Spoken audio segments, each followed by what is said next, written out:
excited to have our guest today, and especially with Rebekka, which I have found coaching being so meaningful. But talking about that, Rebekka, do you recommend something specifically when looking for a coach? When you look for a coach, I think there's not too many things to consider. Of course, the coach should be an expert in the area that you want to improve. That's for sure. But I think the most important thing is actually that you meet the coach and that you connect, and that you feel comfortable. Like you trust the coach to share the pretty personal things that you might talk about in coaching. So I think that's the most important thing. Yeah, that's very important to me too. When I ever think about coaching, which by the way, I never thought that someone like me would be able to have a coach to personalize my experience and especially in my career, right? But thankfully, we've met Karolina. I know, Rebekka, you have your background in coaching too. But Karolina, she has certified herself in life coaching. She's based here in Helsinki. And you specifically help people with their success in careers and maybe a little bit of their happiness, and focusing on how to be happy with everything around you.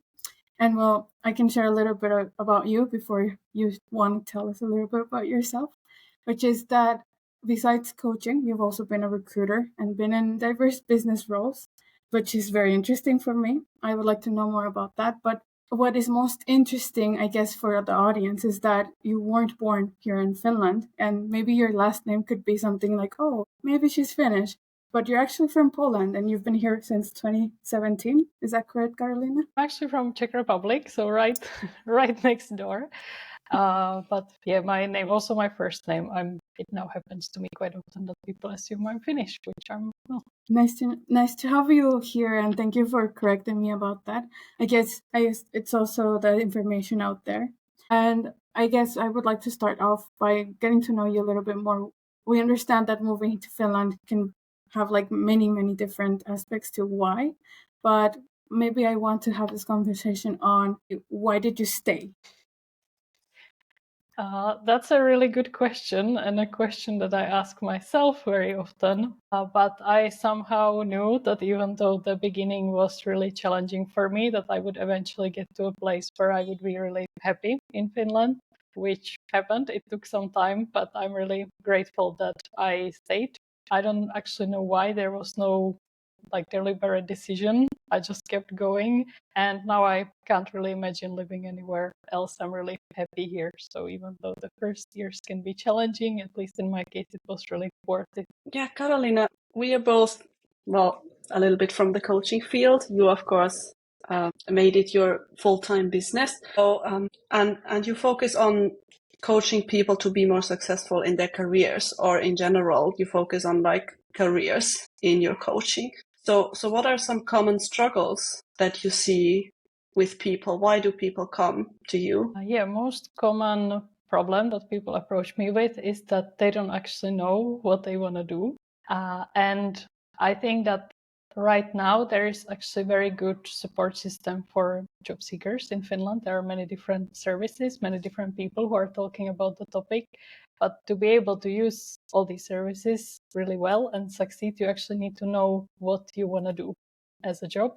And in this world that we're living in, where most jobs are very difficult to grasp, most of us are doing jobs that we had no clue even exist when we were younger.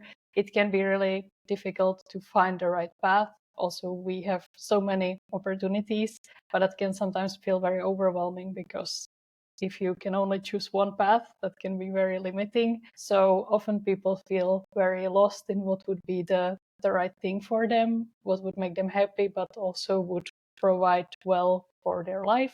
And that's something that we focus on and figure out together. And then also we figure out the steps to actually get to this career path that they find is right for them. You think that you are in that place right now, and that's what makes you happy living in Finland? Yeah, I think I am. I have, after all these years, found the right place. But I had to let go of the idea that everyone has some kind of a dream career, because I really struggled with first finding a job. And then when I actually found a job, I realized I don't enjoy the job. And I was for many years in this mindset that if I just could find a job, all my life problems would be solved. I would be so happy. Then I got a job. I was there for a few months and I realized I don't enjoy this. This is not something I want to do for the rest of my life. So it was an additional challenge that now I also need to figure out what I actually want to do. And I have to say, I didn't receive much help around that. That most people told me, you're not actually supposed to enjoy your job, it just needs to pay your bills. Or you're not supposed to enjoy your job at this stage, it comes later. Now you just do these basic jobs and you get the experience. And I just wasn't willing to accept that. I just really wanted to enjoy what I do for most of my week. But I couldn't come up with some like a title or some kind of company or something like very work related that I would want to do. So that was very confusing for me. But then I realized, okay, but I do have some life goals. I do have some idea of what kind of life I want to have. For me, for example, that is having a lot of flexibility, having a lot of freedom, making my own decisions, being in charge of my career. So if I put these building blocks together, I actually realized that for me, the ideal thing is not to be an employee, but to have my own thing for now. Coaching, finding your path, not from the place of what is the career I want to do, but from the place of what is the life I want to have, can actually be very helpful. Yeah, that's a really good question to ask yourself. I think many of us don't really think from that perspective, that because of course we all need jobs. That's something we need to do, but I think like usually the thought stops there and doesn't go much further. And then of course a lot of us, or a lot of people, are unhappy in their jobs, or they don't find the career fulfilling. So it's really important to ask maybe more questions to find this kind of, let's say, fulfilling career that might exist for ourselves.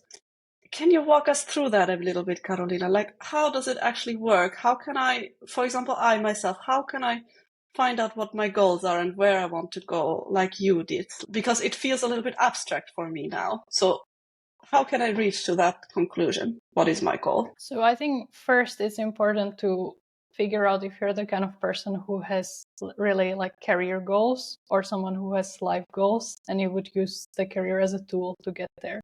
So for many people, the goal is actually to, I don't know, be a CEO, to have their own team, to start their company. And that is something super appealing, which makes it a bit easier. You kind of know a bit better what steps you would need to take.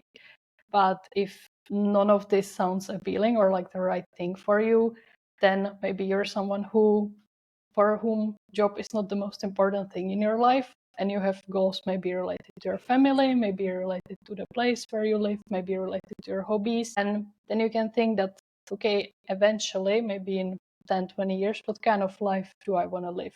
Do I want to work 5 days a week? Do I want to live in some specific place? Do I want to have a huge family? And then you think, what kind of career path could support me on that, in pursuing that goal? So if I, for example, if I enjoy more flexibility, then having a 9 to 5 for 5 days a week is maybe not the right path. And it can be difficult you can't always make that shift just on the spot, but kind of taking small steps that can bring you closer to this vision for your life. That's very meaningful. I think something that brings me back to a past conversation we had, at least in the workshop you gave, Hey Dingo, was about using the skills that you have with the offer that is out there. And when you think about creating, steps to where you want to go, either life or career, it brings me back to actually putting everything like in front of you and then taking steps towards where you want to go with what you have.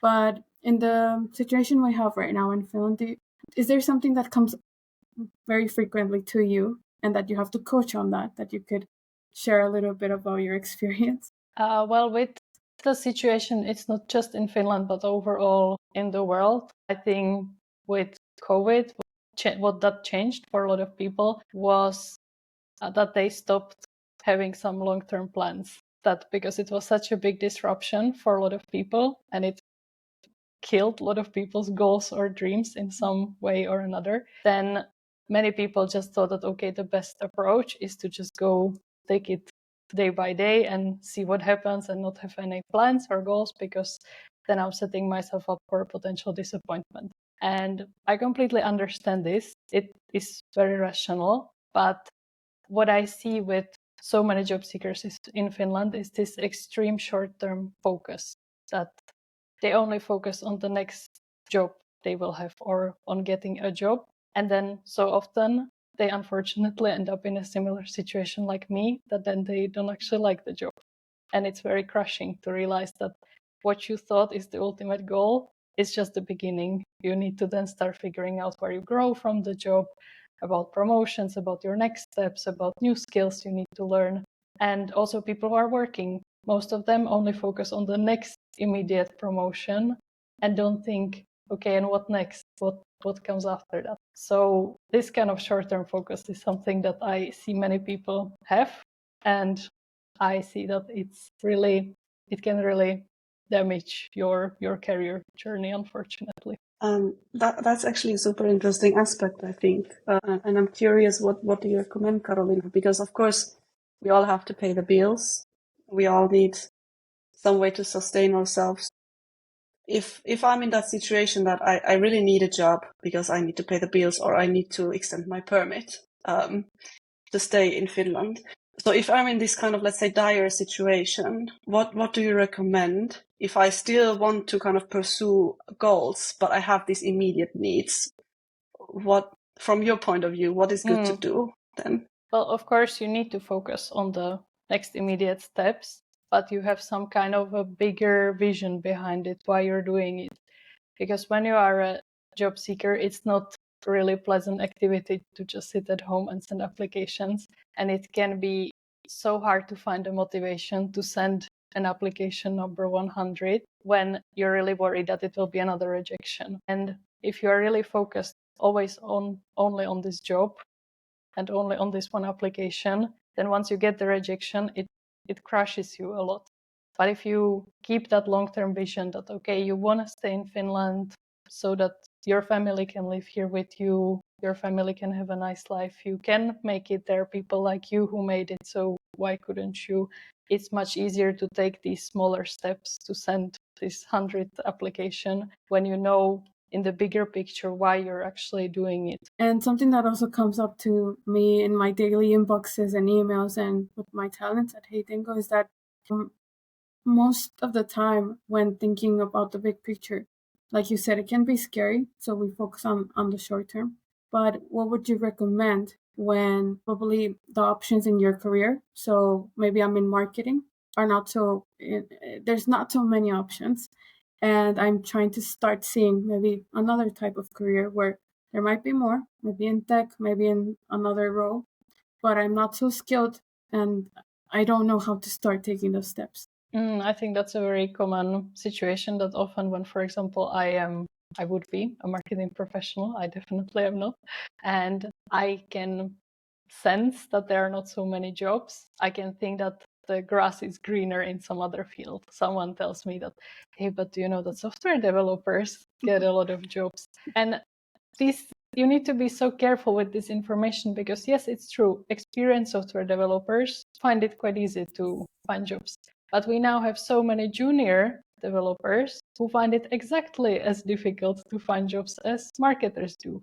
So before you make some serious decision about changing your path, really make sure that you do it from a place of knowing the situation and from knowing that that's something that really interests you, because also a lot of tech jobs require you to constantly keep learning, keep updating your skills, or you will very quickly become irrelevant and you will again find it hard to find jobs. That don't make some drastic decisions about changing your path without actually very deeply understanding the situation and having actual data about what is the situation and talking to few people who are doing the job that you're thinking about. And, even though there maybe aren't jobs in marketing at the moment, there are still some. There are still people who are getting these jobs. And I think very common challenge or very common mistake that many foreigners do is that they start going million different directions. So one person tells them you should learn Finnish. They sign up for a Finnish course. Another person tells them software developers have a lot of jobs. They sign up for one online course for software development. Third person tells them go to networking events. They sign up for random networking events. And then instead of building your skill set and focusing on that one field, that is marketing, where you have a realistic chance of getting a job, you start going in different directions and then you know a bit of everything, but that's not what the current job market is looking for. Yeah, I think that's a super good summary that I also often tell people that there is a lot of things to do, a lot on offer, a lot of support, but you really need to know where you want to go and then kind of work backwards from there. So you can create value from all this advice and offers instead of kind of blindly following everything that pops up on LinkedIn and so on. It's great advice, but it might not fit you personally, or it might not be valuable for you personally. I'm quite curious, Karolina, do you know, or do you have ideas on how companies can support their employees offering coaching, for example, or does coaching work also, let's say, in a broader sense than individual sense? I think that coaching overall is becoming a bigger trend, and I just see the word being used a lot in different organizations, not always maybe so correctly, but I think that, let's say, with the most typical meeting that people usually have with their boss, is like one-on-one, that it shifted a little bit from it just being some kind of status update, and now if you have a good team lead, he will have some kind of a coaching session where he will ask you, how are you feeling, what are you working on, where would you like to develop for the future. So that's definitely really good, and I think that we do not have, unfortunately, in our lives a lot of time where we can just pause and think that where are we, where do we want to go from here. And it's so needed because, as I mentioned, there are so many different options, so many opportunities, and if you don't pause and think where you want to go next, it's very difficult, and you will likely just be stuck in the day-to-day and never really move forward. That's very powerful right now, because not only as talent do we have to start looking for, more guidance or feedback, but also the team leader. So I think that's a great question. Also, if you're listening and you're leading a team, even if you're Finnish or international, I think it's a powerful move to have a coach that also gives you feedback of what we're not seeing inside the team. And that would bring more value than anything else that we could have in mind. Because at the end of the day, business strategy comes with the correct mentors or coaches and so on. And maybe from that topic, taking in more on the business side.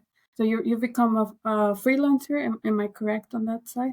And Yep. and now you're basically moving forward on coaching. And are you entering the business to business side, or are you just focusing on individuals?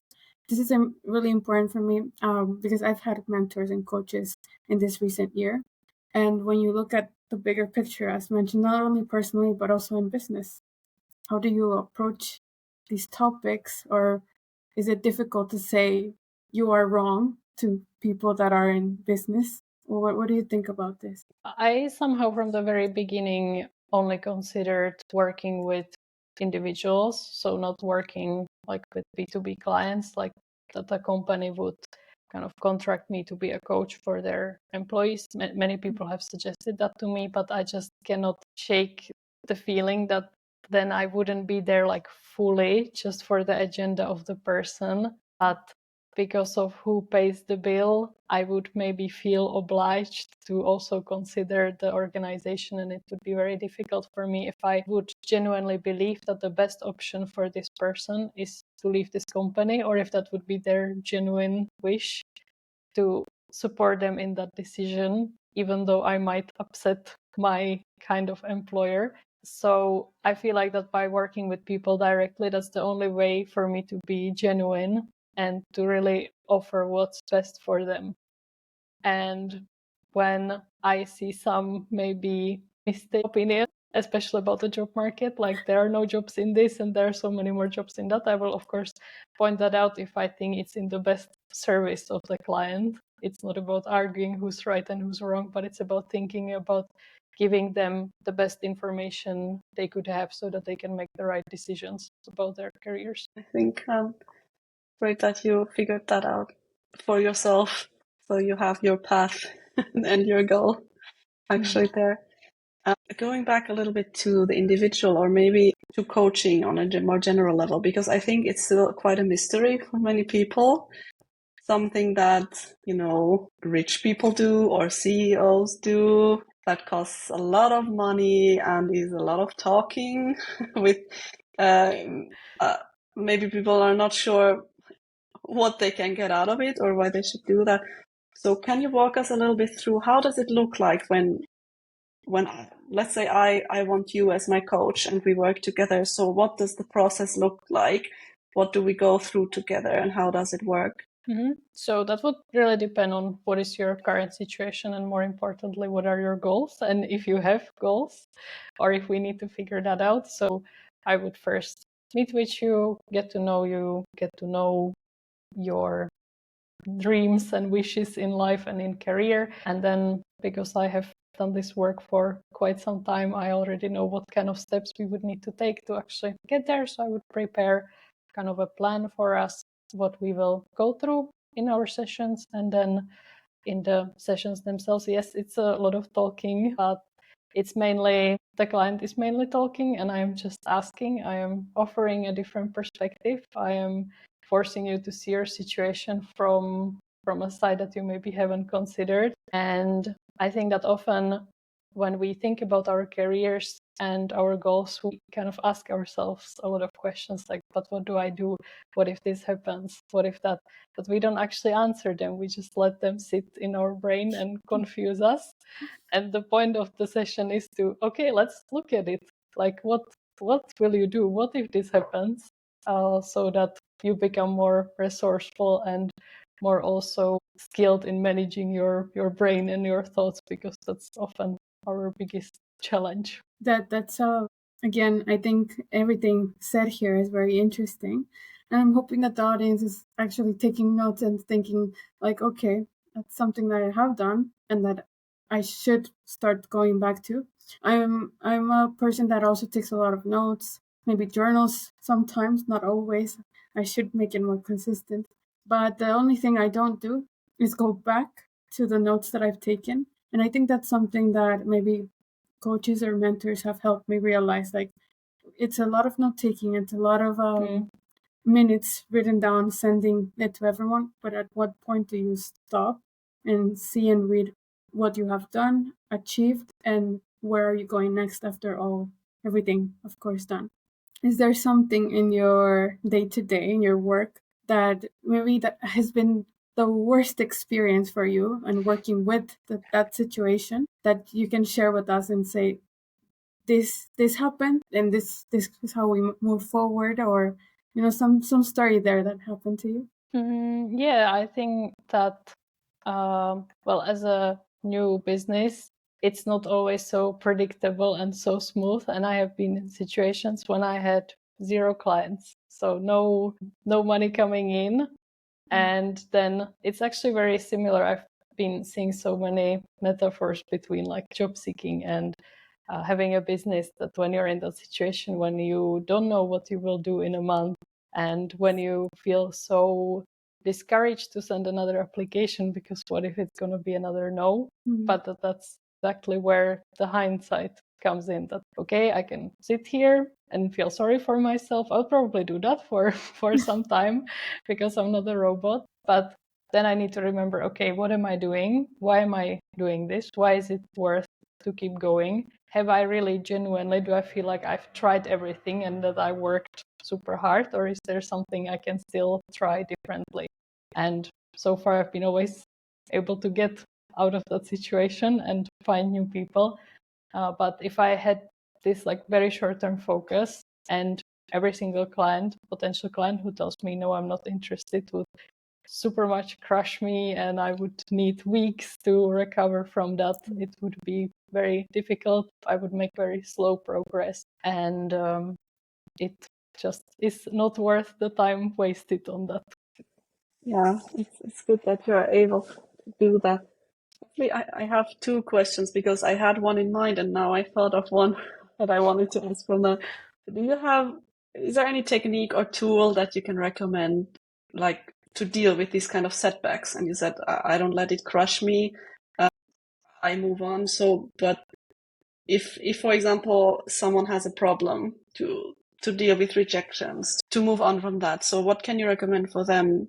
What can they do to kind of get out of that frustration? I think one very important thing is to accept that rejection is completely normal part of the process. You will be more often rejected than you will be invited for an interview. And that's one thing that, for example, I didn't know before moving to Finland. Like, I come from a country with extremely low unemployment, and getting a job is not really a topic there. You just send a CV and you get a job. So I wasn't even familiar that rejection is a thing. And then not having the right expectations was what crushed me. If someone had told me it will probably take very long time, it's normal. It doesn't mean there is something wrong with you, that you're a failure, that you're incompetent. It's just how it works at the moment. It's difficult economic times. It's how it works here in Finland. It's much better to expect that it's completely normal that it's happening to you. It doesn't feel great, but expecting it is very, very important. And then another good tool that I use, that often we don't perceive situation like objectively, like we don't see all the facts. When we see the rejection email, we just go immediately into everything is going wrong, another rejection, this is so horrible, I can't do it anymore. And we completely disregard that this is just one thing that happened, but there are a lot of things that are going well. The main thing is that I tried. I sent the application. I'm trying. I will send another application. I will try again. Kind of always thinking. I use this like evaluation tool, that what went well, what didn't go well, what can I do differently, so that I recognize myself for putting in the effort, for trying. That's the most important thing. I also recognize that there were some things that I could have improved. And then I think, okay, how do I move on from there to increase my chances for the future? Thing.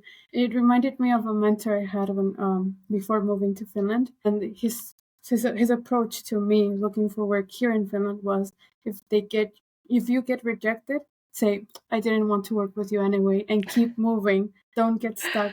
And so every time I hear this, it comes back, and it's just like a little moment in your head that you boost yourself, like, keep going, keep going. And that brings me to maybe talking more about talents that might be on the side where they can't, like we were talking about, that we need a job to survive and to maybe bring some food to the table where we have kids now and so on. What do you suggest to these people that need to find a job soon, or else things get really bad?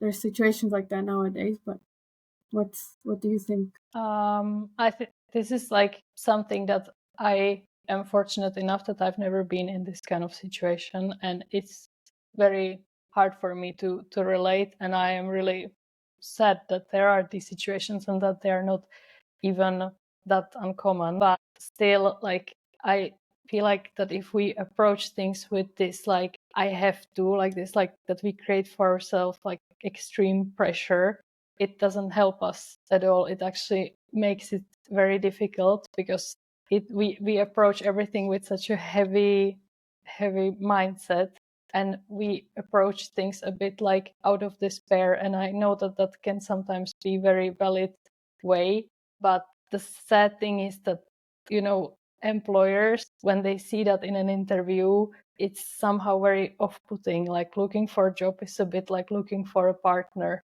like in a relationship. And if you are very like creepy and you kind of make the employer feel like if they don't give you the job, you will be very, very in a very, very bad situation. You put them under a lot of pressure, and that's just not a good dynamic. So again, keeping the vision that it's not like I have to get this job or everything will be ruined, even if that is the reality, but approaching it with, I can do this, I can find this job, I'm doing it for this great vision for my life that can be the reality. There are other people who managed. I am not that different, I can do it too. And finding some kind of peace, if possible, in the application approach. Yeah, very good advice. I can confirm this kind of impression that when you're in an interview and someone is super pressured and very nervous, because of course there's this situation behind. Usually employers are not really attracted to Yeah. that. So Yeah, and there is unfortunately another. it can. Sorry. Please go ahead. Please go ahead. There is another level that often we forget, that we are very valuable workers, that we have a lot to offer. Exactly. And instead of focusing on all the great things we can offer, and many foreigners have excellent skills because of how much they struggle. They have much more resilience, much more commitment, much more motivation, because life has often been much harder for them. But instead of presenting all these great things that you have to offer, you just present your sad situation, when you could instead present why you're a great employee to have, which most people definitely are. Yeah, for sure. What does it take to be a great coach, and also how do you become a coach, in case now people get interested to maybe explore that option as well for themselves? Can you share a little bit about that? I think one very important skill is to be genuinely interested in people, which I have always had. I always, when I would talk to my friends about their jobs, I would just ask them tons of questions, because I was just so curious, how do they find their job? What do they want to do next? And sometimes they were really weirded out by me, why are you asking all these questions? And I honestly thought that, oh my God, this is so I'm just so interested in people. It's weird. I wish there was a job where I could ask people questions and finding out more about them. Because of course I am coaching people to help them. That is my main focus. But it really helps if I'm not yawning there or just looking at the clock, but I'm actually really engaged in the discussion. And then I'm also, because I'm interested in their story, that I'm super interested in helping them. When a candidate sends me a message that I got a job, I think I'm more excited than them. So this genuine interest in other people and helping them is something that I don't think any coaching course will teach you. You either have it or you don't, and it's completely fine if you don't. There are tons of great jobs for you, but maybe coaching isn't the right path. And another thing is that, as you, Rebekka, mentioned at the start, how to pick a coach, we don't usually take that much into consideration some formal qualifications that the coach has. It can maybe help us in the initial search, who do we approach, but it doesn't guarantee that you will click with the coach. So I see many coaches investing thousands of euros into these very expensive certifications, only to find that it doesn't guarantee that you will find clients and you will be able to turn this into a job. Definitely don't just one day decide I will be a coach and become a coach. Definitely do some training, or at least read some book about coaching, or do something to improve your skills. But then it's time to actually go out there and find clients. And that's a hard thing. It's much easier to take these courses. But if you're serious about it, you will inevitably have to go through that business building stage as well. How interesting is that? I think a couple of weeks ago, I was having a one-to-one with a personal coach regarding pitching, literally talking about my business. And this person said that it's not something that life puts, in your face and says you have to be this, which I can share that it's all careers, right? But it's just naturally coming out of you. And like you said, sharing your story about you're asking so many questions to your friends, probably family members too. I think if people would also acknowledge themselves and have a moment to understand, I did this. Why was I asking such questions? For example, going back to tech programs or IT people, they probably from little age they were so invested in that topic, right? And in that case, do you think that there's something very specific that they should be looking forward or inside of them being very aware of themselves. Yeah, that's true. And that's like fun, this kind of advice that when you don't know what you want to do, like think back to your childhood, like what interested you. In my case, it was a lot of coloring books and playing with Barbies. So as for me, I didn't really find the answer there. But you don't need to go like to your childhood. You can think of your studies, for example. Like I used to be the person who absolutely hated these like group projects. I would rather do some task for 3 times as many hours myself. But if I had to work with other people and kind of be reliant on them and that they will deliver what they're supposed to, which very often they didn't, I just really struggled with that. But so I realized that, okay, I'm probably not someone who should go after very collaborative jobs where you're supposed to work with others in a team. Yes, all my CVs from 5 years ago claim that I am a dedicated team player, but if I'm brutally honest, like I do my best work on my own, and that's not a bad thing. But it's really important to acknowledge that and to think that what kind of jobs that excludes me from, and on the other hand, what kind of jobs that opens for me. So that's where the self-awareness is super important.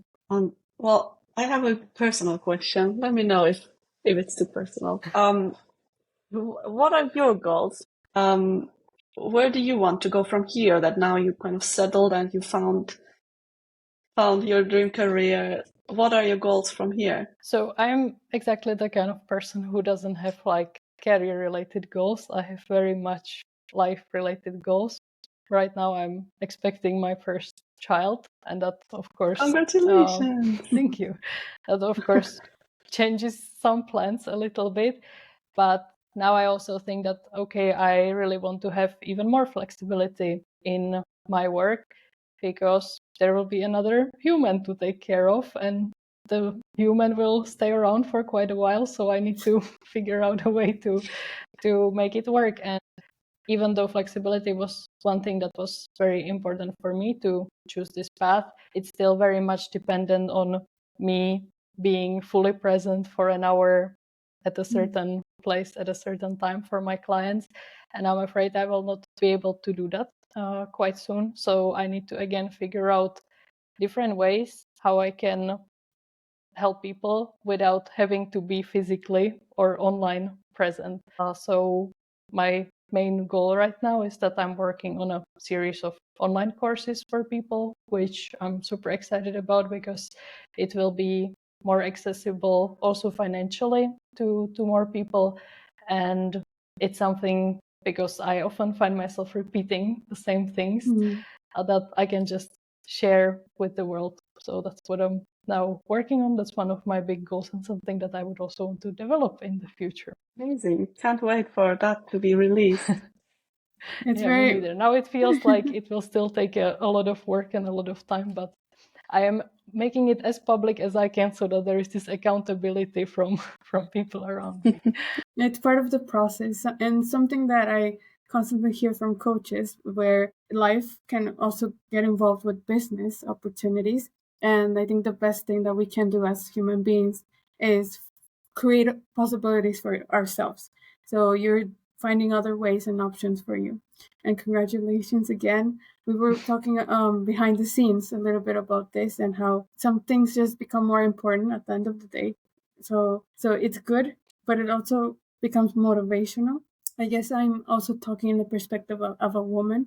I can't talk for men, but I see how it makes us women more powerful. And I don't want to say multitask, but in our day becomes 15 hours more longer, and not because of the time, but because we squeeze in so many things in the hours that we're supposed to be working. So I can't wait to see that. But also, I think it's important to say that asking for help when these life-changing situations happen is very good. So I hope you can ask us for help if you need anything, because it's just part of life, and it doesn't stop us. It makes us stronger, as they say. Yeah. Maybe do you want to share a little bit more of like your vision with maybe working together with people? How do you expect these courses to impact others? I hope that they will impact others in the best possible way. But what was my motivation behind it is that I think my experience is quite unique, because for many years I was a job seeker myself. I made so many mistakes. It pains me to look back, but I can now reflect on it. I can see the mistakes that I did, and I can help others avoid it and shorten the time that it will take them to find a job. Then I was also a recruiter, which was such a valuable experience, because you start understanding it on such a different level. Like often people say, just imagine that you are a recruiter reading your CV. But it's so hard if you've actually never been the recruiter and you've never had the 300 CVs on your table and you had to pick the few people to interview. And then I'm also now a career coach. So I talk with many different people who have different life experiences. And I thought that it's almost like my duty to combine all this experience and like share it with the world, because there is still a bit of gatekeeping with a lot of recruiters about how the job market actually works. And I think we will all be so much better off if everyone has access to the right information. That's something that, Rebekka, we don't deal with that, right? You help exactly. us. And I saw so much. Total strange topic too. And I really appreciate what Rebekka does on her LinkedIn, sharing tips with about interviews. It's so valuable. I hope many people are finding that, and also what you're both doing with this podcast. And I love the name, like What Nobody Told Us, because I think like 90% of my struggles when I moved to Finland could have been solved if I just kind of did the right expectation management and was told how things work here. Speaking for myself, I went through the same. I just didn't have any clue. So nobody told me anything basically. So I'm trying to right that wrong a bit and shout it from the rooftops a little bit sometimes. That can be another motivation, that you can be the foreigner that others can look to and say, hey, she managed. I can manage too. I'm really careful with this, that I really don't want to try to share some story that I'm some unique unicorn success story that wakes up at 5 a.m. Like, no, I'm completely normal. I make mistakes. I struggle with things, and still I manage. And I really believe that everyone can manage with the help of great resources such as your podcast. And your courses and your coaching. Actually, I think, Karolina, maybe as a last word, where can people reach you? Where can they find you? Where can they learn more about your coaching or your services? So the easiest place to find me is on LinkedIn. I don't have any like a company page. I just use my private profile, which is at Karolina Numminen. You should be able to find it quite easily. And I'm quite intense there. People told me, some of my friends unfollowed me because they said I'm all over there.